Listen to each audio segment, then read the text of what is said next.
Com o que há de melhor no mercado. Muito bom dia, meu querido Tomás, que aqui está para contemplar a nossa participação nessa segunda-feira histórica. Que dia, hein, pai? Dia 20 de janeiro de 2025. Seja bem-vindo à EA Invest. Se apresente para a nossa comunidade. Bom dia, obrigado aí pelo convite. Bom, meu nome é Tomás Awad, sou CIO aqui, gestor da 3R Investimentos, sou um gestor de investimentos desde 2012 com 13. Antes disso eu fui analista de sell-side, né, de corretora, que a gente fala lá, fazendo relatório de recomendação de compra, venda. Eu fiz isso de 96, 1996 até E 2009, é um bom tempo aí. Um bom pedaço da minha parte da carreira, eu estava lá no Itaú, né? Era BBA, virei Itaú, eu era analista de bancos, virei estrategista, e depois eu fui cobrir o setor imobiliário. A 3R é uma gestora independente, focada inicialmente em ações, com viés de valor na ponta da compra, mas é uma casa, acho que um pouquinho, tem algumas características um pouco diferentes. Eu tenho uma visão, eu gasto bastante tempo bastante parte do meu tempo na parte macro, então a gente gosta bastante de olhar o macro, apesar de ser de ações, de olhar muito as empresas especificamente, também olha bastante o macro. Então a gente tem um filtro macro, acho que na hora de decidir o que fazer em termos de investimento, bem pesado aqui. E acho que isso ajudou a gente a navegar. Os últimos anos foram anos difíceis, a gente está vendo aí de uma maneira, acho que mais saudável e com um pouco menos de susto. É isso, estou aqui à disposição aí para tentar ajudar você, ou dividir, trocar ideia com você, com seus ouvintes, aí, seu público. E será um prazer, como você já mesmo comentou, né, um amante do macro e com anos de muito desafio, né? Eu venho da companhia Itaú, encerrei minha carreira lá em 2015, Uhum. e relatórios incríveis. Até hoje a gente presencia os relatórios macro do Itaú Unibanco e é um dos mais pessimistas, né? Então hoje a gente viu que pela manhã foi que elevou, junto com o Focus, a taxa de juros aqui, Selic terminal, nós, junto com o cenário de inflação. Então, eu gostaria de saber um pouco mais da sua visão a respeito do macro brasileiro, se você acredita estarmos exagerando um pouco aí, principalmente nessa ponta dos juros, ou realmente se faz necessário pelas dúvidas fiscais e globais que a gente vem absorvendo nesses últimos dias. Ó, é sempre difícil saber. O mercado, não, faz a comparação, tá no pior momento da Dilma, você tem todo tipo de análise, né? Não, ó, na Dilma bateu lá, então vai voltar agora, porque bateu aquele topo lá, e a Dilma era muito pior. A comparação com a Dilma é difícil, né? Porque algumas coisas eram muito piores, outras coisas não tanto, né? A quantidade de dívida que o Brasil tem hoje é muito pior, e a taxa de juros americana é muito diferente, né? Você tem uma taxa de juro real nos Estados Unidos, né? Então acho que isso muda muito o cenário. Acertar isso, eu sendo bem sincero com você, acho dificílimo. Posso dar minha opinião aqui. O que a gente consegue dizer, acho que isso sim, de uma maneira um pouco mais estrutural, não tem nenhum fator hoje para te dizer que nós estamos num ponto de inflexão e de melhora. Quem está tocando o nosso barquinho lá, chamado Brasil, são as mesmas pessoas, não deve mudar. Então tá lá, o Lula é o nosso presidente, o Haddad é o nosso ministro, a equipe do Haddad é a mesma. O Banco Central, você acabou de colocar uma pessoa nova, e que é uma pessoa com histórico bastante limitado nesse tipo de função, né, para dizer o mínimo aqui. Então, eu acho que o que a gente olha aqui, assim, você não tem nada que te indique um ponto de inflexão. Vou fazer uma analogia, uma comparação. Acho que quando a gente passou o impeachment da Dilma, o Temer assumiu, aí você olha o que o Temer fez, né? Quem que foi a equipe? Você botou o Meirelles na Fazenda, botou o Ilan no Banco Central, botou o Pedro Parente na Petrobras, que era um grande problema na época. Então, cara, você colocou três pessoas hiper qualificadas, com um histórico super comprovado, e aí, ali sim você vê. Então, acho que o que a gente precisa hoje, acho que o sonho de todo mundo aqui, que que está cansado de apanhar nesses juros altos, né? É que a gente esteja perto de um ponto de inflexão, e acho que a narrativa de todo mundo, e a gente não tem como falar muito diferente, é que no final do ano que vem, final de 2026, você tem uma eleição e você vai ter uma troca de poder. Aí você olha a pesquisa, não, olha lá, ele está pouco popular. Saiu uma pesquisa sexta-feira, não, olha lá, o Lula perde em todos os lugares mesmo. E aí você fica sonhando com isso, né? Assim, de novo, eu estou falando sonhando porque É um fato, o governo é um governo menos popular, é uma surpresa até para um governo Lula que ele esteja tão fraco tão cedo, mas apostar hoje que você está num ponto de inflexão de juros, porque ele vai perder no final do ano que vem, a gente acha cedo, tá? A gente acha que infelizmente é muito cedo, a gente quer acreditar que isso aconteça, tá? Não é que a gente acha que não pode, a gente acha que é um cenário até provável, a gente falou isso na nossa carta agora de dezembro, acabou de sair no final de semana, aliás, no começo de semana passada, a gente acha provável, então acho que a gente começa a ver um cenário de que a gente pode estar mais positivo a médio e longo prazo, mas fazer hoje, apostando que no final do ano que vem você vai ter uma troca de poder, acho que é importante, assim, a gente na nossa leitura, tá, a gente tem sempre uma visão um pouquinho as instituições, a gente está falando isso há 1 ano e meio na nossa carta, as instituições no Brasil destruídas, são muito ruins, assim, é um negócio assustador. E acho que muita gente acha: "Não, o Supremo está lá longe, não chega aqui no preço", a gente não concorda, chega muito no preço. Então acho que agora só ficou mais claro para todo mundo, mas o institucional do Brasil está muito ruim, né, é um Supremo super politizado, se envolvendo em tudo. Não tô fazendo julgamento de valor aqui, não é, a gente não toma posição política, odeia isso, assim, mas tá se metendo onde não tem que se meter, isso tá dado, né, e um congresso meio que amedrontado, não toma posição, não faz muita coisa, então, voltando, a hora que a gente olha tudo isso, a gente fala: "Pode ser um ponto de inflexão? Pode estar batendo um topo aí esses juros? Pode.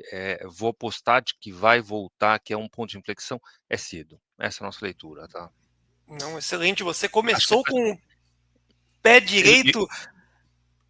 Oi, pode Não, falar, fala me você, perdoa. desculpa, depois não, é uma coisa que pouca gente, a gente teve entrevista do que teve muito recall aí, a entrevista do nosso ministro acho que foi Uhum, sexta-feira, né, a gente assistiu exato. aqui, a televisão tá aqui atrás, assistimos também, e a gente olha aquilo e fala: "Putz, será que esse cara fica sentado nessa cadeira até o final? E se trocar?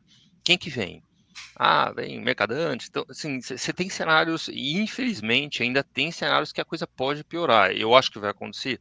Não sei, acho menos provável, a gente acha aqui de maneira geral como time, tá, mas é cedo para apostar de que, puta, bateu o topo os juros e vai melhorar daqui para frente, não dá para saber. Existiu em um determinado momento um cidadão chamado Tiririca que comentou: pior que tá, não fica. E ele errou, né?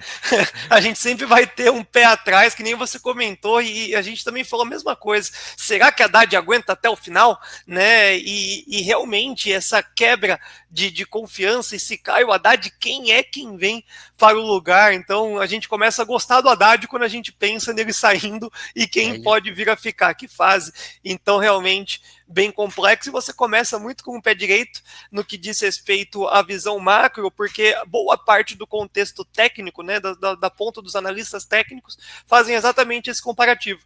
Né? Estamos chegando no Dilma, né, na era Dilma, há uma grande expectativa de queda, né, dos juros, mas o que muda estruturalmente para que a gente possa deter essa queda? Então a gente tem que acreditar na junção das duas visões, tanto dessa ponta do gráfico, para ver se realmente possa ver esse cenário na perfeição, assim como também é necessário estarmos acompanhando a evolução aqui do nosso Brasilzão, que hoje de manhã começou com Lula já batendo na reunião ministerial, e agora tem Haddad falando, várias vão falar durante o dia de hoje, que pode dar uma dor de barriga extrema para o mercado. 10h16, se tudo estiver alinhado nas órbitas, 10h20, 10h40, as primeiras liberações de intervenção aí do Banco Central do Brasil estará ocorrendo e a gente vai assistir ao vivo e a cores. Com esse movimento de juros mais elevado, Tomás, qual que foi, de fato, as maiores dificuldades aí da gestora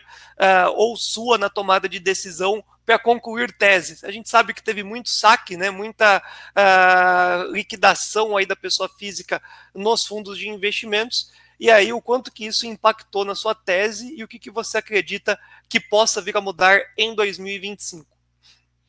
Não, os 2 últimos anos, sem dúvida, foram anos difíceis para a gestão, para todo mundo, tá. A gente aqui acho que, aspas, "sobreviveu", mas com performance positiva, acima de inflação, um pouquinho abaixo do benchmark nosso, que é o CDI, mas olhando o que aconteceu no mercado, acho que a gente até que sobreviveu decentemente, honestamente. Acho que o ano passado, o 24, o mais difícil foi a mudança de expectativa, né? A gente aqui sempre tem uma. Vocês nunca viram a gente sempre tem uma visão mais cética do que o mercado, sempre mais cautelosa. O pessoal chama de pessimista, eu gosto de chamar de cética, tá? Isso que ajudou a gente, pega uma janela de 5 anos, nossas são janelas muito boas. A gente passou por Covid muito bem. Na entrada do Covid, a gente foi muito bem, porque a gente já estava com uma visão mais cautelosa que o mercado, já por questões de valuation, de leitura de mercado, tá? Mas o ano passado não. A gente teve dificuldade também, porque a gente achava, como boa parte do mercado, você tinha um movimento de queda de juros, se desenhando, e de novo, a gente era menos otimista, o pessoal acha que os juros ia resolver tudo, mas a gente achou sim que ia ter uma onda positiva, que a economia ia conseguir capturar um pouco dessa queda de juros, então a atividade ia melhorar um pouquinho ao longo do ano, e aí, ao médio e longo prazo, a gente achava que a questão fiscal ia cobrar seu preço, mas a gente achava que era uma coisa mais para frente e talvez menos exacerbada do que foi no final do ano. Então, essa mudança de direção e de expectativa atrapalhou, a gente errou também, tá? Então, a gente não foi especialmente bem, como eu falei, também não fomos especialmente mal, mas sofremos um pouco com isso. E você comentou uma coisa importante, é óbvio que o resgate do investidor sempre dificulta um pouco, vamos dizer assim, você tomar risco ou tomar uma posição de médio e longo prazo com o seu cliente, quem te dá o dinheiro para você fazer a gestão, não quer que você tome esse risco de médio e longo prazo, ele quer que você fique no curto prazo, olha o CDIzinho ali do mês a mês, então não facilita, isso dificulta também o processo, atrapalha um pouco, mas acho que o principal foi a mudança de direção de mercado. Nós aqui, de novo, como comentei, sempre temos uma visão, ou estruturalmente, normalmente temos uma visão mais cética. O que a gente fez foi, ao longo do segundo semestre, claramente redesenhar um pouco nossa tomada de risco, vamos dizer assim, não mudamos os parâmetros dos produtos, mas sim reduzimos muito o risco dos produtos, fomos para nichos aí em que a gente tem que depender menos de leitura de mercado, então a gente, principalmente no Equity Hedge nosso, que é o fundo multimercado, começamos a explorar mais uma estratégia que a gente tem aqui de DI, de juros, que a gente historicamente faz muito bem, ganha bastante dinheiro. Então, nós reduzimos o risco que a gente tem em ações, aumentamos o risco em DI, que é uma estratégia que depende menos de gestão de mercado, uma estratégia de travas de DI, que depende menos de mercado. E no fundo long only, né, que é o fundo de ações, a gente também, o portfólio dele é um portfólio que historicamente sempre foi bastante conservador, bastante resiliente. É um fundo que tem histórico de mais de 11 anos, nunca tinha tido um ano negativo, ele passou por tudo, por impeachment, por Dilma, por Covid, 100 anos negativos. O ano passado foi o primeiro ano negativo da história dele, 11 anos de história, primeiro ano negativo, é um fundo fantástico, se você ver o histórico dele contra o benchmark, contra os competidores, ele continua sendo um fundo excelente. E o ano passado ele performou parecido com Bolsa, então ele caiu muito parecido com Bolsa, mas ele também começou o ano com um viés um pouquinho mais positivo por causa de juros, e aí ao longo esse até mudou um pouco antes, ali por abril, maio, a gente redesenhou um pouco o portfólio, mudou algumas posições que a gente tinha, partiu para um cenário bem mais cauteloso, bem mais, vamos dizer assim, defensivo, e aí a gente navegou no segundo semestre já mais decente, e o multimercado é a mesma coisa, agora já está lá perto do CDI, um pouco acima do CDI, e a gente está numa postura bem defensiva, na cabeça de temos pouca visibilidade, a gente não tem controle sobre uma série de variáveis. Eu sei que o mercado é sempre assim, mas na hora que a gente olha hoje, a gente acha que a quantidade de variáveis que a gente tem controle é maior e o resultado dessas variáveis é mais imprevisível. De novo, a gente é pago para tomar risco, a gente sabe disso, mas a gente olha, dá um exemplo que eu dei até na carta nossa, é o Banco Central. Não sei o que o Banco Central vai fazer. O que eu sei dizer é que a pessoa que está tocando no Banco Central não tem histórico de fazer o que ele vai fazer agora. Nunca fez isso, a função que ele fazia era muito diferente, e ele não tem a formação técnica na nossa leitura, olhando um pouco o currículo da pessoa, tá? De novo, sem viés político nenhum, olha o currículo da pessoa, ele não tem essa bagagem. Acho que ele pode fazer um mandato que a gente não perceba muito, que ele vai fazer meio que o que o mercado espera, então sobe 2 vezes, espera para baixar, acho que pode acontecer, como eu também acho que pode acontecer de ter um viés um pouquinho mais, assim, não sei se politizado é a palavra, mas pró-governo, não sei como definir, tá? Eu consigo acreditar nas duas coisas. Então, puta, eu acho que a visibilidade é baixa, vou esperar um pouco, vou esperar, isso é a casa, tô falando eu aqui, mas é a casa, vamos esperar o cenário ficar um pouco mais claro e a gente tomar risco de verdade. Sensacional. E para que a gente possa finalizar essa ponta Brasil, eu gostaria de entender um pouco mais a respeito da visão de vocês por setor.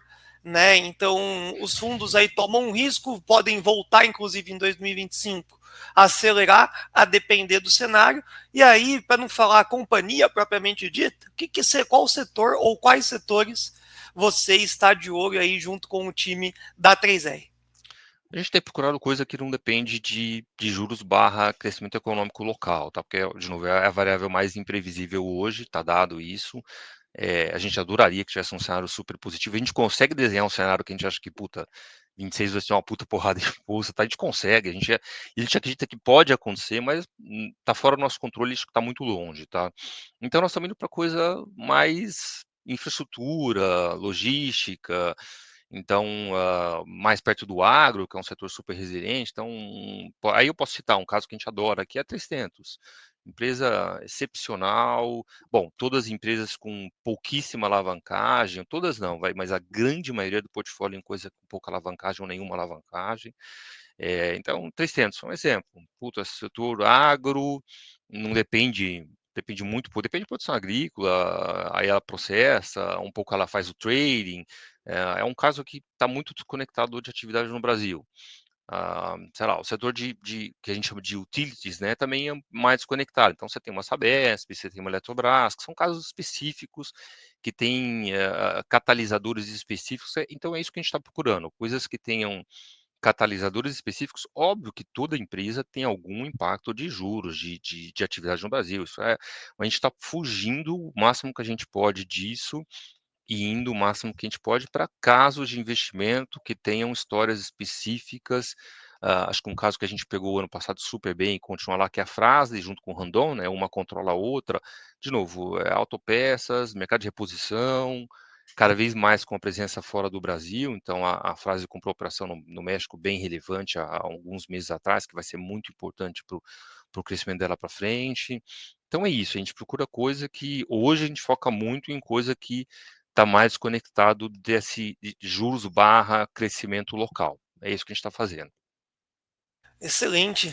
Deu a letra, inclusive, 3tentos é o que mais enfatizou e a meninada gostou bastante de ouvir. Finalizando, Tomás, aqui a parte Brasil, rapidamente, passar pelo exterior, obviamente, pelo cenário que a gente está presenciando, que é a posse de Donald Trump e uma grande expectativa dos gestores, investidores em geral, do seu devido posicionamento. Muda algo, nem que seja sentimental, aí por vocês, esse dia em específico ou não, tá na conta e deixa rolar o que vier a acontecer de ponto inflacionário e política monetária nos Estados Unidos, boa parte você já classifica que esteja no preço. Não, muda tudo, se muda tudo. Os Estados Unidos é, de novo, nave-mãe, né? Não tem a gente que não. O termômetro para o Brasil, para meio emergência, é o Treasury de 10 anos, né? Tá aqui na minha tela, você fica olhando o Treasury todo dia, né? Então, olhando para frente, com certeza muda tudo, é super relevante. A gente aqui tem uma visão talvez também menos consenso, acho que vai balançar muito, ele vai fazer muita coisa diferente, e pode ser que a gente tenha um cenário em que ele faça coisas que são boas para, vamos dizer assim, para a classe média americana, para o trabalhador americano lá, e que talvez não sejam tão boas para o preço dos ativos, né? Acho que de maneira geral o consenso é bem positivo com o preço de ativo nos Estados Unidos, num governo Trump, que vai liberalizar a economia. A gente tem uma visão um pouquinho diferente aqui, a gente vê a quantidade de dívida dos Estados Unidos, né, do governo americano, os ajustes que você precisa fazer, a questão de inflação que todo mundo fala, né, você vai restringir a entrada de mão de obra, provavelmente vai ser inflacionário, acho que e aí, obviamente, tem uma parte do mercado, não, porque tem a inteligência artificial, que isso gera produtividade e vai resolver tudo, tal. A gente está numa ponta um pouco mais pouco diferente, a gente não acha que a inteligência artificial resolve tudo, é uma tecnologia super relevante, óbvio que vai mudar alguns setores muito, mas até em relação à inteligência artificial, quando a gente olha, a gente fala, cara, é muito capex na mesma coisa, todo mundo fazendo tudo igual, e vai competir, não tem bolso para pagar esse custo todo, esse capex, então o Grok que vai tomar mercado do Gemini, que vai tomar mercado do Copilot, a nossa sensação é que não cabe todo mundo nesse nível de preço que as pessoas esperam, tá? Então, a nossa expectativa para o governo americano é uma expectativa disso, de vai balançar, vai dar vol, e a gente, quando a gente olha o preço dos ativos nos Estados Unidos, a gente acha que eles estão desconectados com o que é a realidade da economia, né? Muita dívida financiando um ativo que está muito caro. Essa conta não fecha. Para não falar que sou eu gosto. O Stuhlberg falava lá atrás isso, ele parou de falar, né? Ele sempre para mim é uma referência e que um dia o mundo ia ter que fazer um grande plano Collor, né? Que é renegociar a dívida. Ele falava isso lá atrás, ele parou de falar. Não sei se ele mudou de opinião. Pois um dia alguém pergunta para ele. E a gente quando olha hoje a gente fala é por ali, assim, tem muita dívida e supostamente tem um ativo aqui do outro lado que vale muito. A gente acha que tem que ter um encontro de contas isso aí alguma hora, seja via inflação. Eu não sei dizer qual que é exatamente o caminho, o roadmap para isso, mas tem esse encontro de contas aí e o preço dos ativos lá vai ajustar também. E você pode ter cenário na nossa leitura, um preço de ativo ajustando, não necessariamente a economia indo muito mal, o trabalhador médio americano indo mal. Talvez ele vá bem, ele tem um cenário melhor para ele, mas pior para o preço dos ativos, tá? Então, e aí vai afetar todo mundo, inclusive o Brasil. Pô, excelente. Não, não são do contra, mas falando aí uma visão totalmente apartada dos demais que aqui passaram até o presente momento. E você veio no dia incrível, né? Porque muitos estão trocando o Donald Trump, comentando que ele vai mais doce do que o esperado, né? Mas todo mundo espera a vol. Já a visão de vocês é bem interessante, que não, é tiro, porrada e bomba mesmo, muda tudo e tem que ficar atento numa versão redobrada, talvez quintuplicada, e é isso que estamos fazendo, inclusive, na data de hoje, né? Muito mais sendo um assistente, no caso de assistir realmente toda essa volatilidade prevista, do que protagonista de querer fazer história em um dia tão complicado, né, tão complexo, assim, vamos dizer, como essa posse de Donald Trump. Mas foi simplesmente incrível, passa rápido, né? E você trouxe realmente uma grande aula aí para a nossa audiência. Deixo um espaço para o seu destaque final. Também convidar a todos, @Tomás_, como é que se pronuncia para não errar aqui? Awad. Awad, AWAD, aí as mídias sociais do nosso querido gestor, e fique à vontade para deixar o seu destaque final ou um recado especial aí para a nossa turma. Obrigado pela oportunidade aí. Não, a gente acha que, de novo, acho que a mensagem nossa aqui é preservar capital. Preservar capital, guardar a bala, vai ter oportunidade à frente sim, sempre tem, o mercado é cíclico, a gente concorda que ele é. Vamos torcer para que no Brasil seja o cíclico, comece o ano que vem, um ciclo bom, tá? Difícil saber, mas, de novo, é difícil e é cedo. Então, preservar capital, guardar munição para a hora que o cenário fique mais claro. Não adianta queimar a largada, porque às vezes machuca queimar a largada, que é o que a gente está fazendo aqui. Foco em preservação, foco em ter bala para esse momento melhor que vai acabar acontecendo, alguma hora acontece. Alguma hora acontece, e em meio ao seu destaque final, tivemos aí uma movimentação mais atritada nessa ponta do câmbio. Estamos aqui agora em busca da informação, se nós tivermos alguma movimentação adicional. Por hora, nada confirmado, se veio de cima para baixo ou não, mas trouxe aí no chat um alívio para muitos que estavam aguardando essa movimentação na ponta do câmbio, principalmente. Tomás, muito obrigado mais uma vez pela sua participação, portas extremamente abertas para uma nova visão aí, principalmente nesse curto espaço de tempo. Entendi que na temporada de balanços você vai ser o cara que a gente pode vir aí conversar um pouco mais, atualizar as teses, e parabéns aí pela gestão, parabéns pela gestora, falaremos mais durante a transmissão. Legal, obrigado, bom dia, bons negócios. Valeu, pessoal. Até a próxima. Tchau, tchau. A gente sabe, sua vida vai além dos investimentos. Você faz compras e com cartão XP, elas voltam como Investback. Você paga as contas. Por isso a XP tem conta digital. E no exterior, conta global. Você pensa no futuro da sua família. E com o seguro XP protege o seu legado. É por isso que a XP não é só investimentos. Quem investe, escolhe XP. O impossível é só o começo.